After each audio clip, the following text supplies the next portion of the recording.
டிக்கான notification வந்தாச்சு. Female candidates என்ன posting choose பண்ணணும், அப்ளை பண்ணும்போது இந்த தவறுகள் மட்டும் பண்ணாதீங்க. ஜோனையும் மாத்துறதுக்கான வாய்ப்புகள் கிடைக்காது. ஒரே ஒரு கம்ப்யூட்டர் பேஸ்ட் எக்ஸாமினேஷன் நம்ம கிளியர் பண்ணாலே போதும். கொடுத்திருக்கிற எல்லா போஸ்டிங்குமே 10th பாஸ் ஆயிருந்தா போதும். எக்ஸாமுக்கு ப்ரிப்பேர் ஆகும்போது இந்த மாதிரி படிச்சீங்க அப்படின்னா ஈஸியா இருக்கும். எக்ஸாம் கொஸ்டின் 10th லெவல்ல கேக்குறதுனால நல்லா படிச்சா கண்டிப்பா கிளியர் பண்ண முடியும். ஆர்ஆர்பி வெப்சைட்ல குரூப் டிக்கான அபிஷியல் நோட்டிபிகேஷன் வந்தாச்சு. ஆல்ரெடி 2 டேஸ்க்கு முன்னாடியே நம்ம இதை பத்தி பார்த்திருந்தோம். போஸ்டிங்க்கு அப்ளை பண்ண போறவங்க அப்ளை பண்றதுக்கு முன்னாடி கவனிக்க வேண்டிய முக்கியமான விஷயங்கள் என்னென்ன, ஓபிசி சர்டிபிகேட் அப்ளை ப்ராசஸ் பத்தின சந்தேகங்கள், அது எல்லாத்துக்குமே கிளியரா எக்ஸ்பிளனேஷன் கொடுத்திருந்தேன். தேவைப்படுறவங்க மறக்காம செக் பண்ணி பாருங்க, ஐகான்ல கொடுக்குறேன். டோட்டல் வேகன்சி பாத்தீங்கன்னா 32,438 அப்படிங்கிறது சொல்லியிருக்கிறாங்க. இதுல கொடுத்திருக்கிற எல்லா போஸ்டிங்குமே 10th பாஸ் ஆயிருக்கிறவங்க தாராளமா அப்ளை பண்ணலாம். அது மட்டும் இல்ல, ஐடிஐ முடிச்சிருக்கிறவங்களும் அப்ளை பண்ணலாம். அதுக்கு ஈக்குவலா அப்ரெண்டிஸ் சர்டிபிகேட் வச்சிருக்கிறவங்களும் போஸ்டிங்க்கு அப்ளை பண்ணலாம். ஆன்லைன் அப்ளிகேஷன் ஓபனிங் டேட் என்ன அப்படின்னு பாத்தீங்கன்னா 23/1/2025 இருந்து 22/2/2025 வரைக்கும் நம்ம அப்ளை பண்ணிக்கலாம். சப்போஸ் நம்ம அப்ளை பண்ணும்போது ஏதாவது மிஸ்டேக் பண்ணியிருந்தோம் அப்படின்னா அதை கரெக்ட் பண்ணிக்கிறதுக்கும் நமக்கு டைம் கொடுக்குறாங்க. ஸோ நமக்கு தான் டைமிங் கொடுக்குறாங்களே, நம்ம எல்லாத்தையும் மாற்றிக்கலாம் அப்படிங்கிறத நினைக்க வேண்டாம். நீங்கள் அப்ளை பண்ணும்போது உங்களோட நேம், அப்புறமா மொபைல் நம்பர், உங்களோட இமெயில் ஐடி கொடுத்து ஒரு அக்கௌண்ட் ஓப்பன் பண்ணுவீங்க. அதில் ஏதாவது மிஸ்டேக் இருக்குது, நான் ஃபோன் நம்பர் சேஞ்ச் பண்ணணும், இல்லை என்னோட நேம் சேஞ்ச் பண்ணணும், இமெயில் ஐடி சேஞ்ச் பண்ணணும் அப்படின்னு நீங்கள் கேட்டிங்கன்னா கண்டிப்பாக அதுக்கு அலௌட் கிடையாது. அடுத்ததாக பார்த்தீங்கன்னா நீங்கள் ஜோன் சூஸ் பண்ணுவீங்களா, உங்களோட ஹோம் டவுனே சூஸ் பண்ணுங்க. அதை வந்து ரொம்ப கவனமாக சூஸ் பண்ணுங்க. ஏன்னா ஜோனையும் மாற்றுறதுக்கான வாய்ப்புகள் கிடைக்காது. ஏன்னா ஒரு டைம் நீங்கள் அப்ளை பண்ணி ஜாப் வந்து கன்ஃபார்ம் ஆயிடுச்சு அப்படின்னா அடுத்ததை வந்து பெர்மனண்டா நீங்க மாற்றவே முடியாது. சேலரி பார்த்தீங்கன்னா பெர் மந்த்துக்கு உங்களுக்கு எக்ஸ்ட்ரா அலவுன்ஸ் எல்லாம் சேரும்போது 25,000 இருந்து 30,000 வரைக்கும் கிடைக்கும். இது வந்து 7th பே கமிஷன் மூலமா கொடுத்துட்டு இருக்காங்க. அடுத்ததா 2026ல 8th பே கமிஷனை ஃபாலோ பண்ணும்போது உங்களுக்கு 30,000 இருந்து 40,000 வரைக்கும் சேலரி இன்க்ரீஸ் ஆகிறதுக்கான வாய்ப்புகள் அதிகம் இருக்குது. ஃபீமேல் கேண்டிடேட்ஸ் என்ன விதமான போஸ்டிங் வந்து இவங்க கொடுத்துருக்கிறதுல சூஸ் பண்ணலாம் அப்படிங்கிற மாதிரி ஒரு சில டவுட்ஸ் கேட்குறீங்க. இதுல கொடுத்துருக்கிற எல்லா போஸ்டிங்குமே ஃபீமேல் கேண்டிடேட் சூஸ் பண்ணலாம். இதுல இருக்கிற எல்லா போஸ்டிங்லயுமே ரயில்வேஸ்ல இப்போ நிறைய லேடிஸ் வந்து ரொம்ப பாதுகாப்பா ஒர்க் பண்ணிட்டு இருக்காங்க. ஸோ ஒர்க் பண்றதுல எந்த இஷ்யூஸும் இருக்காது. ஸோ எல்லா போஸ்டிங்குமே நீங்க அப்ளை பண்ணலாம். செலக்ஷன் ப்ராசஸ்ல ஒரே ஒரு கம்ப்யூட்டர் பேஸ்டு எக்ஸாமினேஷன் மட்டும் நீங்க கிளியர் பண்ணா போதும். 100 மார்க்குக்கு டெஸ்ட் வைக்கிறாங்க. டோட்டல் டைம் பீரியட் பாத்தீங்கன்னா 1.5 மணி நேரம் கொடுக்குறாங்க. இதுல நீங்க தவறா சூஸ் பண்ற ஒவ்வொரு விடைக்கும் நெகட்டிவ் மார்க்ஸும் கொடுக்குறாங்க. 0.33 மார்க்ஸ் வந்து ரெடியூஸ் பண்றாங்க. இப்போ வந்து நீங்க 3 ஆன்சர் வந்து ராங்கா சூஸ் பண்ணிட்டு ஒரே ஒரு ஆன்சர் ரைட்டா சூஸ் பண்ணிருக்கீங்க அப்படின்னா அது ஈக்குவலா பேலன்ஸ் ஆயிடும்.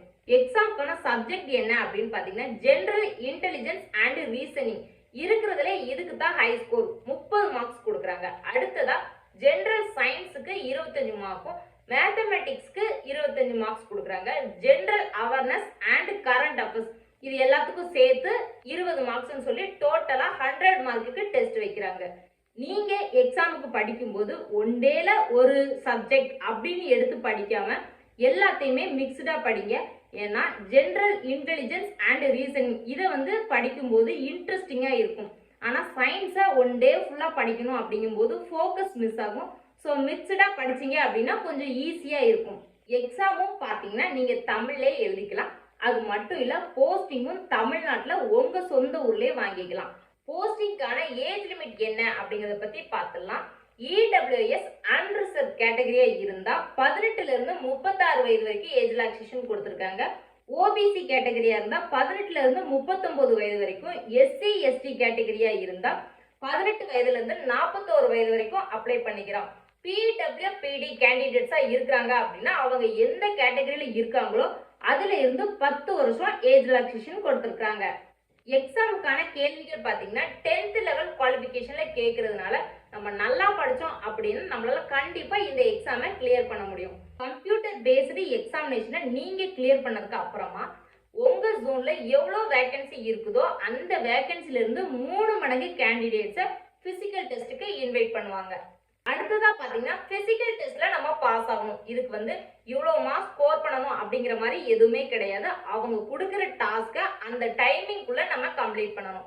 இப்போ ஆண்களா இருக்கிறாங்க அப்படின்னா 35 கேஜி மணல் மூட்டையை தூக்கிட்டு 2 மினிட்ஸ்ல 100 மீட்டர்ஸை கிராஸ் பண்ண சொல்லுவாங்க. இதே லேடிஸா இருக்கிறாங்க அப்படின்னா 20 கேஜி மணல் மூட்டையை 2 மினிட்ஸ்ல 100 மீட்டர்ஸ் கிராஸ் பண்ணணும். அடுத்ததா பாத்தீங்கன்னா 2 பேருக்குமே 1 கிலோமீட்டர் ரன்னிங் இருக்குது. இது ஜென்ஸா இருக்கிறாங்க அப்படின்னா 4 மினிட்ஸ் 15 செகண்ட்ஸ்ல கிராஸ் பண்ணணும். கேர்ள்ஸா இருக்கிறாங்க அப்படின்னா 5 மினிட்ஸ் 40 செகண்ட்ஸ்ல கம்ப்ளீட் பண்ணணும். பிசிக்கல் டெஸ்ட் கம்ப்ளீட் பண்ணிட்டீங்க அப்படின்னா அடுத்ததா டாக்குமெண்ட் வெரிஃபிகேஷனும் இருக்கும். அடுத்ததா மெடிக்கல் எக்ஸாமினேஷனும் இருக்கும். மெடிக்கல் எக்ஸாமினேஷன்ல ஒரு சில போஸ்டிங் கண்ணாடி போட்டுக்கலாம் அப்படிங்கறத சொல்லியிருக்காங்க. ஸோ நீங்க என்ன போஸ்டிங் சூஸ் பண்றீங்களோ அதுக்கு மெடிக்கல் ஸ்டாண்டர்ட் என்ன கொடுத்துருக்காங்க அப்படிங்கறத தரவா செக் பண்ணிக்கோங்க. பிசிக்கல் டெஸ்ட்டுக்கு பார்த்தீங்கன்னா இப்போ ஒரு கேண்டிடேட் தேவைப்படுறாங்க அப்படின்னா அந்த வேகன்சிக்கு 3 கேண்டிடேட்ஸை இன்வைட் பண்ணுவாங்க. 1:3 அப்படிங்கிற ரேஷியோல இன்வைட் பண்ணுவாங்க. அடுத்ததா டாக்குமெண்ட் வெரிஃபிகேஷன், மெடிக்கல் எக்ஸாமினேஷன் இது எல்லாத்துக்குமே 1:1:05 அப்படிங்கிற ரேஞ்சில் கேண்டிடேட்ஸை இன்வைட் பண்ணுவாங்க. அதாவது 100 கேண்டிடேட்ஸ் தேவைப்படுறாங்க அப்படின்னா எக்ஸ்ட்ரா 105 கேண்டிடேட்ஸை இன்வைட் பண்ணுவாங்க. ஒரு சிலர் நினைக்கலாம் நம்ம ஆர்ஆர்பிலே ஹை லெவல் போஸ்டிங்க்கு ட்ரை பண்ணிட்டு இருக்கோம், ஸோ குரூப் டி எக்ஸாமினேஷனே எழுத வேண்டாம் அப்படிங்கிற மாதிரி. நீங்க குரூப் டி எக்ஸாமை கிளியர் பண்ணி போஸ்டிங் கன்ஃபார்ம் ஆனதுக்கு அப்புறமாவும் ஹை லெவல் போஸ்டிங்க்கு நீங்க அந்த போஸ்டிங்ல இருந்துகிட்டே எக்ஸாம் எழுதி கிளியர் பண்ணலாம். அப்ளிகேஷன் ஃபீஸ் பார்த்தீங்கன்னா females, transgenders, X serviceman, PWPD candidates பார்த்தீங்கன்னா 250 பே பண்ண வேண்டியிருக்கும். அன்ரிசர்வ் அப்புறமா ஓபிசி கேண்டிடேட்ஸா இருக்கிறாங்க அப்படின்னா 500 பே பண்ண வேண்டியிருக்கும். நீங்க எக்ஸாம் கம்ப்ளீட் பண்ணதுக்கு அப்புறமா 250 ரீஃபண்ட் ஆயிரும். 500 பே பண்ணவங்களுக்கு 400 ரீஃபண்ட் ஆயிரும். இது எதனால அப்படின்னு பார்த்தீங்கன்னா நிறைய பேர் எக்ஸாமுக்கு அப்ளை பண்ணிட்டு போறது இல்லை. ஸோ அவங்களுக்கான அரேஞ்ச்மெண்ட்ஸ் எல்லாம் பண்ணி வச்சுட்டு வேஸ்டா போயிடுது. அந்த மாதிரி ஆகக்கூடாது. எக்ஸாம் எழுதுறவங்க மட்டும் அப்ளை பண்ணட்டும், கன்ஃபார்மா தேவைப்படுறவங்க மட்டும் அப்ளை பண்ணட்டும் அப்படிங்கிறதுனால இந்த ரூல்ஸை போட்டிருக்கிறாங்க. டோட்டல் வேகன்சி பார்த்தீங்கன்னா சென்னை ஜோனுக்கு 2694 கொடுத்துருக்குறாங்க. இதுல ரிசர்வேஷன் கேட்டகரிக்கு நிறைய போயிடும், அன்ரிசர்வ் கேட்டகரிக்கு கம்மியாக தான் இருக்கு. ஸோ நம்ம அப்ளை பண்ண வேண்டாம் அப்படின்னு யாரும் நினைக்க வேண்டாம். எக்ஸ் சர்வீஸ்மேன் கேட்டகரிக்கு இப்போ 500 வேகன்சி கொடுக்குறாங்க அப்படின்னா எக்ஸ் சர்வீஸ்மேன் கேட்டகரியில் நிறைய பேர் அப்ளை பண்ணலாம். அப்படிங்கிற பட்சத்தில் அந்த வேகன்சி அன்ரிசர்வ் கேட்டகரிக்கு ஆட்டோமேட்டிக்காக சேஞ்ச் ஆகிடும். ஸோ அப்ளை பண்ணாமல் இருக்க வேண்டாம். கட் ஆஃப் மார்க்ஸ் பார்த்தீங்கன்னா ஓபிசி கேட்டகரிக்கு இப்போ இருக்கிற வேகன்சி படி 80க்கு மேலே மார்க் எடுத்தால் தான் பாஸ் ஆக முடியும். எஸ்சி எஸ்டி கேண்டிடேட்ஸாக இருந்தால் இவங்களை விட 5 மார்க் ரெடியூஸ் ஆனாலும் அவங்க கட் ஆஃப்ல உள்ளே போயிடுவாங்க. அடுத்ததான் PWPD கேண்டிடேட்ஸாக இருந்தால் அவங்கள விட 10 மார்க்ஸ் கம்மியாக இருந்தாலும் அவங்களால கட் ஆஃப்ல பாஸ் ஆக முடியும். இப்போ நம்ம பார்த்த இந்த தகவல் மற்றவர்களுக்கும் பயன்படும் அப்படின்னு நீங்க நினைச்சீங்கன்னா மறக்காம வீடியோவை ஷேர் பண்ணுங்க. வீடியோ பிடிச்சிருந்தா லைக் பண்ணுங்க. நீங்க கொடுக்குற ஒவ்வொரு லைக் எங்களுக்கு அடுத்தடுத்து வீடியோ போடுறதுக்கு இன்னும் மோட்டிவேஷனா இருக்கும். அப்படியே சேனலை சப்ஸ்கிரைப் பண்ணி சப்போர்ட் பண்ணுங்க ஃப்ரெண்ட்ஸ். இது போல ஒரு பயனுள்ள வேலை தகவலோட அடுத்த வீடியோல உங்களை நான் சந்திக்கிறேன்.